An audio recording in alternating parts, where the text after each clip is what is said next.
শুরুতেই জানাবো সংবাদ শিরোনাম। খুনি হাসিনা ভারতে বসে দেশের বিরুদ্ধে ষড়যন্ত্র করছেন বললেন বিএনপি নেতা। জানাবো অন্তর্বর্তী সরকারের প্রধান দায়িত্ব হচ্ছে রাষ্ট্র সংস্কার বললেন চরমোনাই ফির। বিএনপির যুগ্ম মহাসচিব শহীদ উদ্দিন চৌধুরী অ্যানি বলেছেন, দেশ ছেড়ে পালিয়ে যাওয়া খুনি শেখ হাসিনা ভারতে বসে দেশ ও জাতির বিরুদ্ধে ষড়যন্ত্র করছেন। স্বৈরাচারদের বিচার না হলে এ দেশের গণতন্ত্র হুমকির মুখে পড়বে। তাই খুনি হাসিনাকে দেশে এনে বিচারের মুখোমুখি করতে হবে।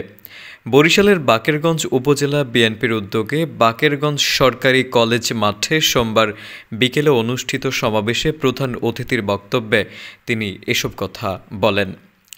দ্রুত সংস্কার শেষে জাতীয় সংসদ নির্বাচন অনুষ্ঠানের ব্যাপারে অন্তর্বর্তী সরকারকে নির্বাচনী রোড ম্যাপ ঘোষণার দাবি জানান তিনি বলেন, গত 17 বছর ধরে গণতন্ত্র ও দেশের মানুষের জন্য আন্দোলন সংগ্রাম করছে বিএনপি।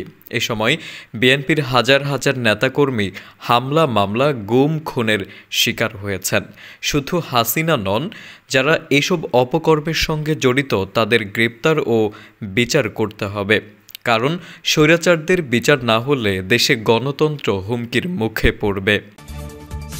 এদিকে ইসলামী আন্দোলন বাংলাদেশের আমির মুফতি সৈয়দ মোহাম্মদ রেজাউল করিম পীর সাহেব চরমোনাই বলেছেন, অন্তর্বর্তী সরকারের প্রধান দায়িত্ব হচ্ছে রাষ্ট্র সংস্কার করা, যাতে আর কেউ কখনোই কোনো স্বৈরাচার হিসেবে জন্ম নিতে না পারে।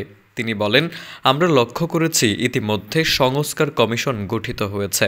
এখন এই কমিশনগুলোকে গতিশীল ও জনসম্পৃক্ত করতে কার্যকরী পদক্ষেপ গ্রহণ করতে হবে। সোমবার বিকেলে খুলনার ডাকবাংলো সোনালী ব্যাংক চত্বরে খুলনা মহানগর ও জেলা ইসলামী আন্দোলন বাংলাদেশ আয়োজিত গণসমাবেশে প্রধান অতিথির বক্তৃতায় তিনি এসব কথা বলেন।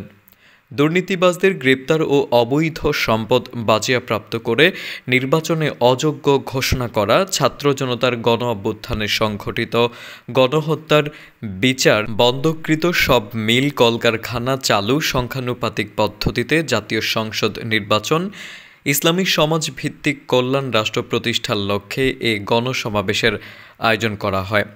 রাষ্ট্র সংস্কারের রাজনৈতিক দলগুলোকে সম্পৃক্ত করার দাবি জানিয়ে পীর সাহেব চরমোনাই বলেন, রাজনৈতিক দলগুলোই দীর্ঘ মেয়াদে জনমত ধারণ করেছে, আগামীতেও করবে। ফলে সক্রিয় রাজনৈতিক দল, উলামা শ্রেণী এবং বিভিন্ন পেশা ও স্তরের মানুষকে সম্পৃক্ত করতে হবে।